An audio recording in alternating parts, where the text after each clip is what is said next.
especially when it comes to like work ethic. Like Joan Rivers, speaking of her, had a really strong, like, you know, big work ethic. And I mean, I just knew so much about Joan, and Joan was very relatable and down to earth. I think Joan was just, I think Joan was before her time in so many ways. Why not? I'll take that too. I mean, I just want to be Joan Rivers, you know?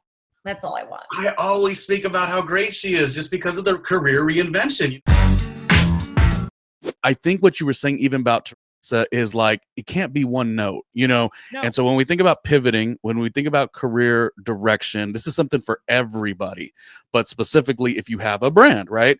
So what is it that you always took from Joan Rivers and that constant career reinvention? Because you're older than me, you, of course, like I love Joan Rivers, but I feel like you have more years on me of like consuming her work. What is it about Joan Rivers that kind of just A, we miss her so much, but B, how did she have the tenacity to keep going? What do you think that is? Well, number one, if Joan was alive today, she would hate what's happened to the world of comedy, where you have to be so PC and you can't say this. She would absolutely hate it, and rightfully so, because it's comedy. The second thing, what was so brilliant about Joan was she would look at her calendar, and if she wasn't booked 3 months in advance, she'd be like, okay, time to pivot, time to reinvent. You know what? Maybe the 20 to 30-year-olds don't know who I am, but the 40s, 50 and 60-year-olds do. I'm going to do Celebrity Apprentice and introduce myself to a whole new audience. I'm going to sit on the sidelines at red carpet and I'm going to trash people and what they're wearing. And once again, with my daughter, introduced to a whole new audience. She was brilliant at reinvention. She was the queen of reinvention. She would never let herself get stagnant or stale. If Joan was alive today, her TikTok would have 5 million followers. I believe it. Yeah. I remember she had and it was in the early stages of going to, you know, her who gets all that regular work on these big networks at the time, but it was the early stages of like a YouTube channel. It was a little bit more funny at the time. She had this series towards the end called In Bed with Joan. The Loved hysterical goofiness, again, it's just continuing to do something different. In terms of comedy and the way she appreciated comedy, so wonderful. Do you think at all, because there was a little bit of a comparison, do you think the TV show on HBO Max called Hacks has a little bit of that Joan Rivers-ness about it, you know, in terms of Jean Smart is the lead on that? Do you feel like there's a similarity of that story that they show on the TV show? Yes and no. I feel like Joan in some ways was a little bit more humble, if you will, like where Jean Hacks, where her character is very, and on Hacks, Jean Smart, she's, you know, I wouldn't even know who to sort of emulate, who to make the analogy of who her character could be. I could say very loosely it would be Joan, but Joan, like Andrew Krasny, who's my good friend, who wrote for Joan for years, who was great friends with Joan and Melissa. I mean, I just knew so much about Joan, and Joan was very relatable and down to earth. I think Joan was just, I think Joan was before her time in so many ways. You know, even getting, you know, Johnny's spot and like, you know, Edgar, her husband, blowing it and her having to reinvent after she was blackballed. Basically. Come on. And not and what year is that? That is like, that's still late. What is that? Early 70s? No, that was 80s. Early. Oh, that was already the 80s. Okay. Yeah. So I just think she was brilliant at reinvention. She was brilliant at reading the room. She was just so fucking funny. And like I said, if Joan was alive today, I think it would just really upset her with how like, oh, we can't say that. Oh, you can't. She would be like, what the fuck? That's what comics do. We get up there and we offend. Not everybody's going to love us, but they're going to laugh, hate us, throw shit at us, but it's okay. Well, and that now jokes aren't like formulated jokes. They're like, and they said this on Hacks, so this is why I kind of maybe thought of that. It's just an interesting thought bubble. You know, it's like an odd, unique thing. That's not a joke. That's not comedy. And I think that's what I really love about the old school. What a crushing time for her, though, that she rocked out with Johnny Carson in such a way, was the lead fill-in, and then when things didn't go away, I think she went to Fox, correct? Fox gave her own late night show. And that is to our knowledge that that relationship was completely severed, right? Johnny did not take to that. No. What is that about? How does she? Maybe this is why she's so scrappy. Actually, you know. Well, I mean, and I know this story, but I can't remember every detail, so I don't want to give it justice. But then when she went to Fox, okay, her husband, Edgar, who later committed suicide because I think he blamed himself. Like he was producing, which once again, not probably a good combo. Like meaning you're married, like there has to be some separation because sometimes you need an executive producer or a head writer to be like, that's bullshit. We're not doing it. It sucks. Trust me. You'll thank me tomorrow. And I think when you're married or so close to someone, you might not be able to navigate that fine line. Right. And so when the Fox show got canceled, and I think Edgar took it very personally and, he took his life. But once again, look at her reinvention after Edgar, like meaning no one wanted to touch her with a 10-foot pole. Her husband committed suicide. She, fucked over Johnny Carson and her Fox show was canceled. She was poisoned, but she persevered. She reinvented.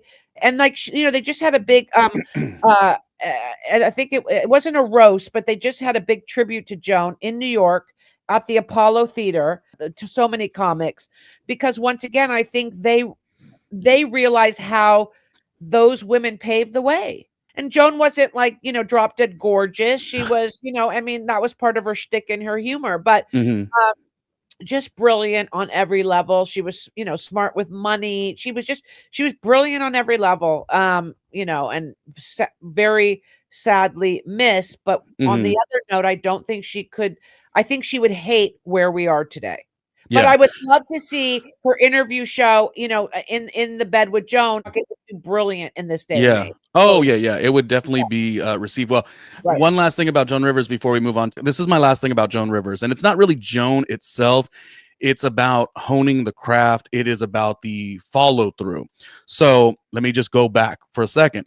What I loved about Joan Rivers, and of course we saw Jean Smart's character in Hacks also do this, is the Rolodex of taking notes and peeling back these interesting scenarios that we go through. I think it's interesting that because we now could be a viral success if we eat a Tide Pod, that we have lost the art of honing the craft of what it is that you do. And I used to think that too within myself when I was coming up in radio. I remember there was those different stages. There was the stage where I was overly prepared because I was really green. I was brand new. I was 21 years old, driving to Bakersfield in the middle of the night, which was no fun. Bakersfield, what a city, right? And I'm doing my radio show. And at that time I was so prepared. But then I remember working my butt off to get to a point where I'm like, oh no, you've elevated, you've gotten a little bit better, thankfully. And you could more, I don't want to say wing it, but you can be more like off the cuff.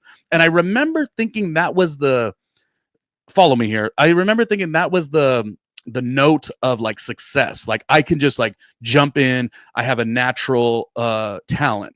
And while that's good, I still think, if I get an opportunity to interview you, I did a ton of research, even though I know you. If I get the opportunity to interview anybody that is of interest to me, I just think we're losing that sense of doing the work. Do you follow kind of what I'm saying? And one thing that I disagree with when you said, when you interview someone that interests you and your audience, okay. Is your audience going to give a shit about Joan Rivers? I don't know, because it's your audience. Or does your audience care more about the Real Housewives? Yeah. I don't know. Meaning that's something like, you know what I mean? You said, so like add that into the thought process. Like it can't just be what you consume. It can't be about you. It's got to be about your audience is the star and you're the co-star. Yeah. That's the key to success. I definitely see you being like, still doing that as time goes by 10 years from now. But I hope so. There's no way you, in my opinion, are going to be in that desperate place where you're like, you're 10 years down the road and you're still trying to do just the same thing. I feel like bits and pieces. Hey, why not? I'll take that too. I mean, I just want to be Joan Rivers, That's all I want. I always speak about how great she is just because of the career reinvention. I remember growing up and she was like the red carpet gal. But then watching that documentary she had, sadly, a couple years before she passed. I love that documentary. Oh, it's so good. The queen of reinvention. And I often think about her still to this day. I'm always like, I wish we could have a Joan Rivers take. Like, I just missed that so much. She was really one of a kind. I think of my generation being born in the 80s, and the amount of people we could look at on the television may not always have been who we were or look like us or talk like us.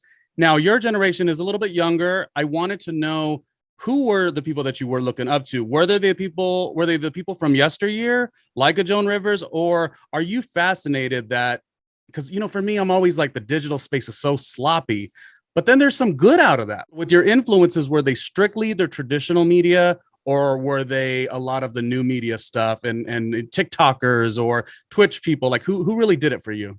I still don't know what Twitch is to this day, so it's definitely not Twitchers.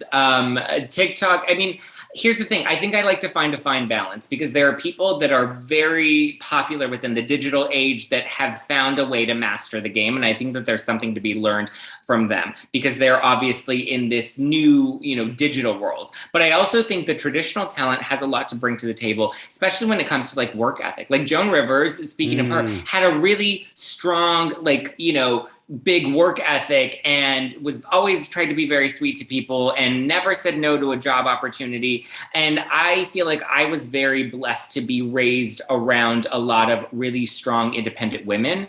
My grandmothers both carried the weight of, you know, what my parents weren't able to really provide for me. My mother was a single mom for a really long time. You know, my aunts also, you know, carried their households, or, you know, were single mothers themselves. That I saw a lot of that. So I think when it came to other mentors out in the world, I gravitated to those types of women. So, you know, when it comes to like traditional talent, I worked with Jenny McCarthy for a solid decade, right? Like back at the end of my time in high school when I was helping with her foundation. And she was a big influence on me, and just seeing her work ethic, being in entertainment. So I think I looked up to her a lot as well. So it's always that fine balance of like looking at, you know, the older generation that has, you know, I think the struggle that you find is with that older generation, not a lot of them are willing to tap into the digital world or this younger generation. And I think you have to have a combination of the two. That's you know, true. You have to look at the past and see what they did, because they were successful. And then you also have to look at the people now and see what they're doing and find ways to tap into that as well.